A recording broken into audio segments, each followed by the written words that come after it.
اللہ صاحب کو کیوں بتایا تھا جو وقت کے نبی ہیں اور جلیل القدر نبی ہیں، وقت کے نبی ہیں اور جلیل القدر نبی ہیں. افسوس کہ آپ لوگوں نے اس نبی کی قدر نہ کی بلکہ اس کے اوپر الزام لگایا. تو جب یوسف علیہ السلام نے اپنے والد کو اپنا خواب سنایا تو اسی وقت انہوں نے اس کی تعبیر بتا دی اللہ کی وحی کی روشنی میں.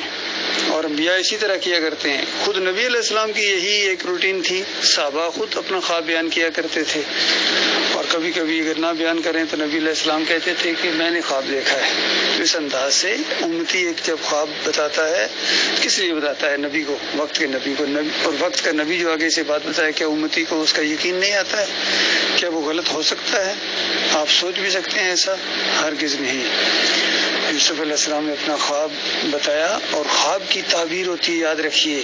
سورج چاند ستارے نیچے سجدہ کرنے کو نہیں آئے ہوئے تھے. خواب دیکھنے والا خواب دیکھتا ہے. اور خواب انہوں نے جو دیکھا اور ایک بچے کی حیثیت سے، اور انہوں نے اپنے والد محترم کو بتایا، انہوں نے اس کی تعبیر بتا دی کہ میرے بچے اس کا یہ مطلب ہے. اس کا یہ مطلب نہیں ایک دن ہم تمہیں سجدہ کریں گے، نہیں، یہ ایک خواب کا انداز ہے اور عزت اور احترام کی ایک علامت ہے کہ اس خاندان میں تم چمکو گے میرے بچے. میرا رب تمہیں منتخب کرے گا رسالت کے لیے، اقتدار کے لیے، اور پھر تمہارے اوپر اس طرح رحمتوں کی بارش کرے گا جس طرح ابراہیم علیہ السلام اور اسحاق علیہ السلام کے اوپر کی.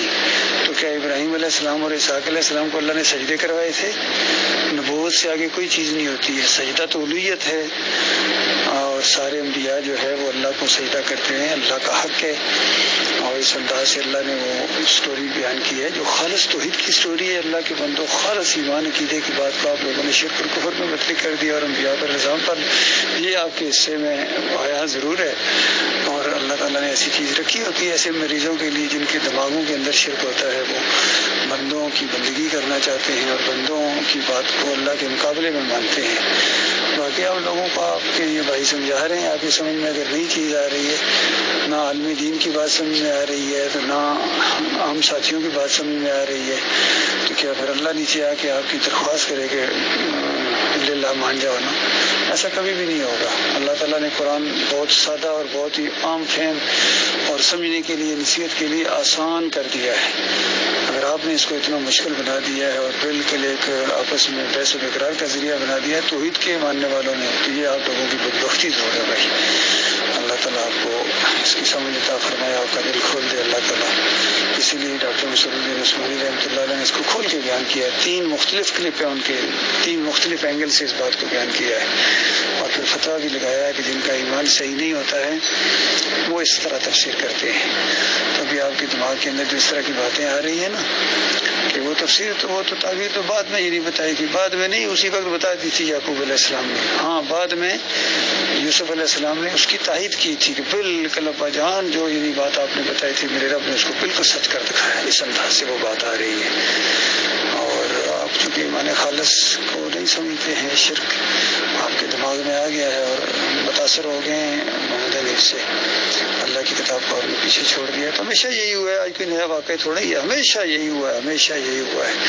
علماء کو اور مشائخ کو اللہ کے مقابلے میں جب ان کی باتیں مانی گئی ہیں تو ان کو رب مانا گیا ہے، پھر اللہ کے عذاب کے کوڑے برسے ان کے اوپر. السلام علیکم.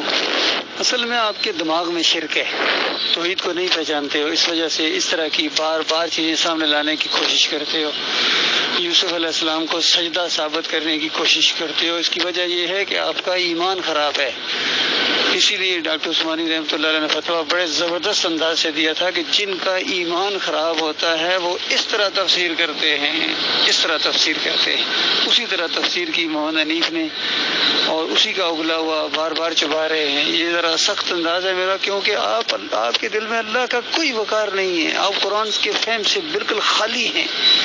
ایک شرک بھی اگر کسی کے اندر آ جائے نا تو وہ سمجھ لیجئے اس کے اندر اللہ کی ساری صفات کا اس نے انکار کر دیا. آپ کو پتہ ہی نہیں کہ اللہ تعالیٰ کس قدر القہار اور جبار اور الصمد ہے، اس کو کسی ایک کی بھی پرواہ نہیں ہے.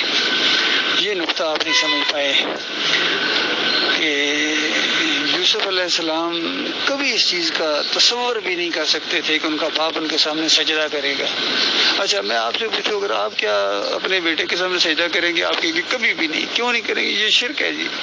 اچھا جو آپ خود اپنے لیے پسند نہیں کرتے ہیں وہ آپ نے یوسف علیہ السلام کے لیے اور یعقوب علیہ السلام کے لیے پسند کیا ہے، اور پھر اللہ کے اوپر الزام لگاتے ہیں کہ اللہ بھی راضی ہو گیا، اللہ بھی خوش ہو گیا. بڑا خوش ہوا اللہ جب ایک نبی نے دوسرے نبی کو سجدہ کیا نا، اللہ بڑا خوش ہوا. شرم آنی چاہیے آپ کو یار، شرم آنی چاہیے آپ کو ہوا بھی نہیں لگی ایمان خالص کی. اللہ کو سجدہ کیا نا تو ہر ایک کو معلوم ہو رہا تھا کہ یہ سجدہ کیوں کیا جا رہا ہے، یعنی ان رحمتوں اور برکتوں کی وجہ سے جو پورے خاندان پر اللہ تعالیٰ نے کی تھی.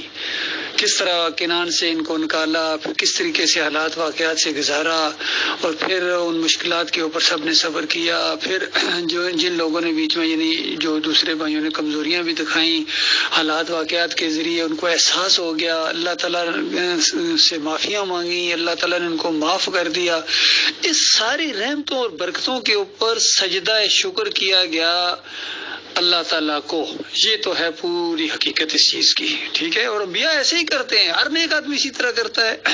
عام تو ہمارا کتنا ایمان کم ہے ان ہستیوں کے مقابلے میں، تو پھر ہم بھی اسی طریقے سے کرتے ہیں. مشکلات میں صبر کرتے ہیں، اللہ کو پکارتے ہیں. جب اللہ تعالیٰ ان مشکلات کو دور کر دیتا ہے تو اللہ کو شکر کا سجدہ کرتے ہیں، شکر گزاری کرتے ہیں، یا اللہ تیرا لاکھ لاکھ شکر.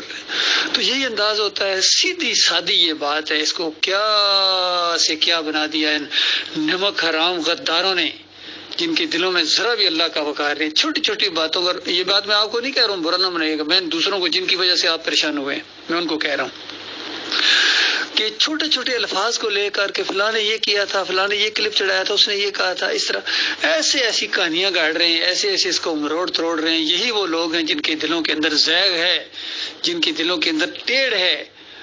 باقی رہا وہ خواب جو یوسف علیہ السلام نے دیکھا، تو آپ خود سوچیں اللہ کے بندو، سورج چاند ستارے کیا ان کے اسی طرح گھٹنے جس طرح ہمارے گھٹنے، پاؤں، ٹخنے، بازو، ماتھا اس طرح ہے؟ وہ گول قسم کے اجسام ہیں، ٹھیک ہے. تو وہ زیادہ سے زیادہ کیا دیکھا ہوگا؟ اب ذرا اللہ نے آپ کو فہم دیا ہے کیا زیادہ سے زیادہ یہ چیز ہے کہ وہ ادب و احترام کی وجہ سے نیچے اترے ہوئے ہیں، بس اتنی سی بات ہے. اس چیز کو بھی سجدہ کہا جاتا ہے، لی ساجدین کہا جاتا ہے، کہ میرے لیے جھکے ہوئے ہیں، میرے عزت اور احترام میں جھکے ہوئے ہیں. اتنی بات ہو رہی ہے. تو اس کو جب والد صاحب کو بتایا تو انہوں نے اس کی تعبیر بتا دی اسی وقت، میرے بچے یہ ہوگا، تجھے چنے گا اللہ تعالیٰ، اور اس خاندان میں تجھے اٹھائے گا، اور تیرے اوپر اس طرح رحمتوں کی بارش کرے گا جس طرح ابراہیم علیہ السلام اور اسحاق علیہ السلام کے اوپر. بس اتنی سی بات ہے کہ پچھلے انبیاء کے اوپر جس طرح ہم درود پڑھتے ہیں جس کو صلاۃ ہے، اللہم صلی علی محمد کما صلی تعالی ابراہیم وعلی آل ابراہیم انک حمید، اللہم بارک علی محمد کما بارکت علی ابراہیم وعلی آل ابراہیم انک حمید. اے اللہ محمد صلی اللہ علیہ وآلہ وسلم کے اوپر رحمتیں اور برکتیں نازل فرما جس طرح تو نے ابراہیم علیہ السلام اور ان کی آل پر رحمتیں اور برکتیں نازل فرما، اس طرح. تو یہی وہ انداز ہے کہ اے میرے بچے، تیرے اوپر اللہ تعالیٰ اس طرح اپنی نعمتوں کی تکمیل کرے گا جس طرح پہلے کی تمہارے باپ دادا ابراہیم اور اسحاق علیہ السلام کے اوپر. یہ بات ہے. اور اس چیز کو اللہ تعالیٰ نے بالکل حرف بحرف سچا کر دیا، حالات واقعات سے گھما کے اور غیر محسوس طریقوں سے. دوسرے لوگوں نے باپ بیٹے کو تو پتا تھا کیا ہونے والا ہے، لیکن دوسرے لوگوں کو تو نہیں پتا تھا، اسی وجہ سے کہا گیا کہ مت بتانا، یہ وہ کوئی چال چلیں گے، مت کسی کو بتانا. حتیٰ کہ اس چیز کو یوسف علیہ السلام نے بھی آ کے یعنی اپنی پوری زندگی یہاں کسی کو نہیں بتایا. حالانکہ جب بادشاہ بن گئے تو کیا نہیں وہ جا کے اپنے والدین کو وہاں سے لا سکتے تھے؟ کتنی دیر لگتی تھی؟ کیا وہاں جا کے ملنے کے لیے جاتے؟ اگر بادشاہ کو کہتے میرے باپ اور بھائی وہاں موجود ہیں، میں ملنے کے لیے جا رہا ہوں، کیا وہ کہتا نہ جاؤ ملنے کے لیے، یا ان کو نہ یہاں بلاؤ؟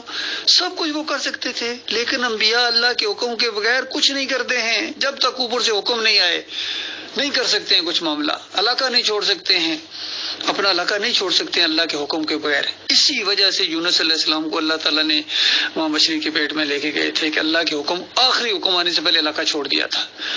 تو یہ ایک بتائی ہے یعنی مثال اللہ تعالیٰ نے. انبیاء نہیں چھوڑ سکتے ہیں. نبی علیہ السلام نے سب کو کہہ دیا دیکھو ہجرت کرو نکل جاؤ. خود نہیں جا سکتے تھے جب تک اللہ کا حکم نہیں آئے. جب اللہ کا حکم آیا ابو بکر صدیق کے کہا اللہ کا حکم آ گیا اللہ نے مجھے اجازت دے دی. یہ انبیاء کا انداز ہوتا ہے. تو یہ سارا معاملہ ہوا ہے اس طریقے سے. باقی وہ جو سجدہ جب کیا پورے خاندان نے تو سب کو محسوس ہو رہا تھا کیوں سجدہ کیا گیا ہے. ان ساری مہربانیوں کی وجہ سے جو اس پورے خاندان کے اوپر کی, وہ یوسف علیہ السلام کے اوپر کی, ان کے بھائیوں کے اوپر کی, ان کے باپ کے اوپر کی, پورے خاندان پر کی. پورا ایک سٹوری ہے, پوری ایک کہانی ہے. اس کہانی کے اندر سب کے اوپر اللہ تعالیٰ نے نوازش کی اپنے اپنے اس حیثیت سے. تو ہر ایک کی حیثیت علیحدہ ہوتی ہے. دیکھیے یوسف علیہ السلام کے بھائی کتنے خوشی ہوئے ہوں گے کہ جب ایسا ماحول بنا کہ کتنا اللہ کا لاکھ لاکھ شکر ہے اگر جو ہم نے کتنی زیادتیاں کی اور اگر اللہ ہمیں معاف نہ کرتا یا اس طرح ماحول نہ بنتا اور ہمیں توبہ کی توفیق نہ ملتی تو ہم کہاں جاتے. تو انہوں نے اس چیز کا شکریہ ادا کیا. ہر ایک نے اپنے باپ نے اپنے بیٹے کے ملنے کے شکریہ ادا کیا, جدائی کے غم کو ختم ہونے کا انہوں نے شکریہ ادا کیا. ہر ایک نے اپنا اپنا. یوسف علیہ السلام نے اپنا شکریہ ادا کیا, مالک تو کہاں سے لایا اور کہاں سے کہاں مجھے پہنچا دیا میرے مالک. اور اسی کیفیت میں وہ دعا مانگ رہے ہیں اللہم فاطر السماوات والارض انت ولی فی الدنیا والآخرہ توفنی مسلما والحقنی بالصالحین. کہ میرے پیارے مالک یعنی اتنا کچھ آپ نے کیا ہے. اب ایک آخری ایک حسرت اندر سے آ رہی ہے کہ یعنی یہ ہے کہ میرے مالک مرتے دم تک مجھے اپنا مسلم رکھنا, اور جب میری موت آئے تو ایک مسلم کی حیثیت سے پھر آگے جا کے میں صالحین کے اندر شامل ہو جاؤں. تو بتاؤ یہ اللہ کے سامنے جو جھکا ہوا ہو, جس نے اللہ کو سجدہ کیا ہو اس کے منہ سے یہ دعا نکلتی ہے, یا جس نے سجدہ کروایا ہو اس کے منہ سے یہ دعا نکلتی ہے. یہ اتنا بھی فہم نہیں ہے ان لوگوں کو. آپ ان ساری چیزوں کو سب اسی کے لیے فہم القرآن کہا جاتا ہے. قرآن کا فہم ہوتا ہے, ایک دین کا فہم ہوتا ہے بندے کو, اس کے مطابق وہ پورے قرآن کی تشریح دیکھتا ہے. لیکن اگر فہم ہی نہ ہو تو پھر وہ ایک آیت کو اٹھا کے ادھر سے اس کو کوئی نہ کوئی معنی لے کے پکڑا کے, تو یہ ان لوگوں کا کام ہے جن کے دلوں کے اندر زیغ ہے. اسی لیے ڈاکٹر مسعود الدین عثمانی کا دونوں معاملات میں یہی فتویٰ ہے. یوسف علیہ السلام کے معاملے میں بھی یہی فتویٰ ہے کہ جن کا ایمان خراب ہوتا ہے وہ اس طرح تشریح کرتے ہیں کہ یوسف علیہ السلام کو سجدہ ہوا, اور وہاں آدم علیہ السلام والے معاملے میں بھی کہا کہ اس سے آگے جو بڑھتا ہے اس کے دل میں زیغ ہے, ٹیڑھ ہے کہ اللہ نے ایسا کیوں حکم دیا. اللہ جانتا ہے, کوئی نہیں جان سکتا یہ کیوں اللہ نے یہ انداز اختیار کیا. وہ سجدہ کس طرح ہوا کوئی نہیں جانتا ہے. وہ فرشتوں نے سجدہ کس طرح کیا تھا کوئی نہیں جان سکتا ہے کس طرح کیا تھا. ہاں یہ ایمان ہے کیا تھا, لیکن کس طرح کیا تھا کوئی نہیں بیان کر سکتا ہے. اس کی کیفیت کیا تھی, حالت کیا تھی, کوئی نہیں بیان کر سکتا. اللہ نے بیان ہی نہیں کی ہے, نبی علیہ السلام نے تشریح نہیں کیا. تھا کہاں سے لاؤ گے بتائیے. ان دو باتوں کا جواب کسی کے پاس نہیں ہے کہ کیوں اللہ نے حکم دیا اور وہ سجدہ کس طرح ہوا. اس بات کا جواب کسی کے پاس نہیں ہے, یعنی کس طرح ہوا یہ کوئی نہیں بیاتا. بس ایمان ہے کہ اللہ نے فرشتوں کو حکم دیا, فرشتوں نے فوراً سجدہ کیا, ابلیس نے نہیں کیا. یہ بات معلوم, بس اتنا ایمان ہونا چاہیے, اتنا آپ سے مانگا گیا ہے. اس سے آگے نہ بڑھو. اس لیے ڈاکٹر صاحب نے فتویٰ دیا کہ اس سے آگے بڑھتا ہے, اس کی ڈگنگ کرتا ہے, یعنی اس کو بنیاد بناتا ہے, اس پر کیا سرائی کرتا ہے اور اس کو دلیل پکڑتا ہے یا اس کی کھوج میں رہتا ہے کہ وہ کیا ہوا تھا, کس طرح سجدہ ہوا تھا, تو وہ آدمی ہے جس کے دل میں زیغ ہے, ٹیڑھ ہے. تو کچھ بندوں کے کچھ بھائی تھے ہمارے جن کے دلوں میں یہ ٹیڑھ آ گیا تھا, اور ایک دفعہ ٹیڑھ آ جائے, دل ٹیڑھے ہو جائیں تو پھر بہت ہی مشکل سے سیدھے ہوتے ہیں. بس اللہ یہ کہ اللہ کسی پر رحم کرے, بہت کم ہوتے ہیں, بہت کم. ایک دفعہ دل جس طرح کہتے ہیں شیشہ ٹوٹ کے پھر جڑتا نہیں ہے, اسی طرح دل ایک دفعہ ٹوٹ جائے یا ٹیڑھا ہو جائے تو اس کے بعد اس کا جڑنا بہت مشکل ہوتا ہے. اللہ یہ کہ اللہ اس پر رحم کرے.